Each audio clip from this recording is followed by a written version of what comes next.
Woody Allen has come to escape the attention of the media while his film Manhattan, a lynx-eyed look at contemporary manners, opens in New York. But obscurity is not that easy to find. Film executives fly in with casefuls of rave reviews, and Woody Allen is holed up in a smart hotel to meet the European press. I flew over to see him and asked what for him was the attraction of a movie about the Isle of Manhattan.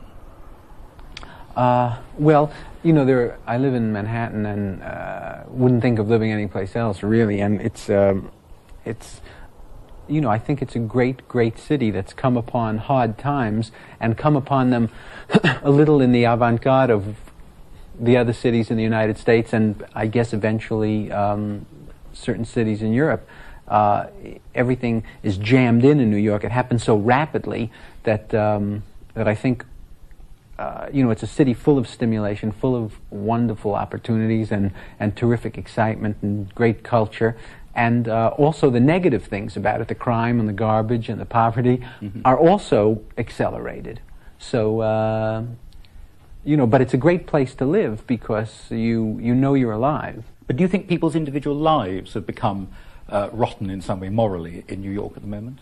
Not just New York. I think in the United States, in general, that we're living in a bad culture. In what way?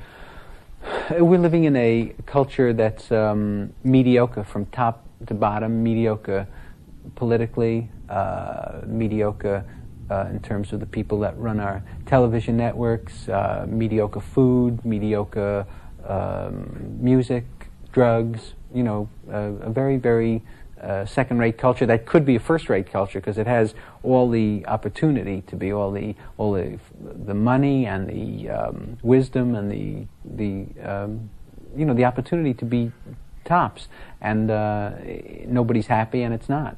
Why do you make movies? You know, I have to do something for a living, and I can make them, and you know, and I have ideas to express about things and feelings about things and explorations and personal therapies for myself, and I do it through movies. I don't make them. You know, there are many people in the film business who go into the film business to be in the film business, and then they look around and try and buy a book to make into a movie or try and find a script to make, and they do a nice job on it very frequently, but to me it's not filmmaking. One has to be in filmmaking to, you know, the filmmaking is secondary. It's that you have something you want to say, and the best way to say it is in a film rather than in a short story or a play or something. So the films that I make are strictly to express these feelings. The character that you have now played in so many movies has become very identifiable as the Woody Allen hero. How much of that man is you, the insecure neurotic, the funny neurotic? I don't know. It seems to me that the character I've played in movies has changed a lot. In my first movies, in Bananas and Take the Money and Run, I thought I was just sort of a broad kind of clown, you know, and I think what's evolved over the years through Annie Hall and now through Manhattan is a much less cartoon-like character and a much more real. I've been able to let the serious side of me come out more, which is a big effort, not easy for me. Because why? Because you tend to repress that side of you? Sure, because I know I can always get by getting laughs. It's something I can always fall back on. And, you know, when that's your whole life, when you've been a comedian your whole life, it's very difficult. When I look at the film at the end of the day, the dailies, and I see I'm putting away hundreds of feet of film and there's no laughs in it, it requires a lot of nerve for me not to say, well, let's shoot this again tomorrow. I think I can do that funnier. Who are your heroes? My heroes have always been Louis Armstrong, Willie Mays, Ingmar Bergman, Groucho Marx. Did you meet any of those? I met Bergman, I met Groucho. What was Bergman like? I met Willie Mays. Bergman, very, very charming, very simple, not at all like a brooding, intellectual, depressed cult priest. Nothing like that. Just a very simple, amusing guy, and we spent an evening over dinner and had a lot of laughs together.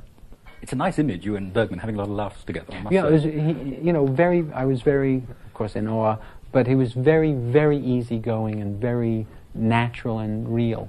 And I appreciate the European filmmakers as a general rule, more than I do the American ones, only because I feel over the years they tend to deal with more substantial subjects. In America, you know, many of the best American pictures are gangster pictures or Fred Astaire pictures, and they're wonderful, but the ones that have interested me over the years more are the ones that deal with more serious crises of human life. It's more stimulating to me as an adult.